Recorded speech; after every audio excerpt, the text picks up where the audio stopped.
এই যে আমরা সবাই মিলে আজকে পিকনিক করছি, একটা ছোটোখাটো পিকনিকের মধ্যে অনেক বড় আনন্দ লুকায়ে আছে।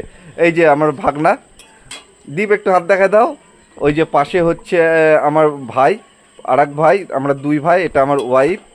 তো ওই পিকনিকটার আসল খুশিটা হচ্ছে কালকে 3টার পরে আমার এই যে ভাগনা আছে, দেখতে পাচ্ছে এই যে ভাগনা দীপ, এর ঘাট থেকে একটা পেতনি ছিল, পেতনিটা নেমে গেছে। সেই খুশিতে এই পিকনিকটা হচ্ছে, কারণ 3টার পর থেকে এই ছেলেটা নতুন জীবন ফিরে পেল। কারণ যদি এই পেতনিটা যদি থাকতো, জীবনটা হয়তো এতটা আনন্দ উপভোগ করতে পারতো না। তাই ভাগনা নিজে হাতে বলছে, মামা আজকে মাংস রান্না হবে, রান্না করে তোমাকে খাওয়াবো, এবং সবাইকে খাওয়াচ্ছে। তো থ্যাংক ইউ পেতনি ঘাট থেকে নামে যাওয়ার জন্য। আর পেতনি আমার তরফ থেকে থ্যাংক ইউ এই যে আমার লাইফ থেকে সরে যাওয়ার জন্য। I am so happy.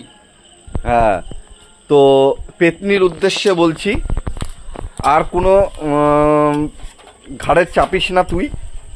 তোকে তুই বলেই বললাম, কারণ পেতনিদের রেসপেক্ট বলে কিছু হয় না।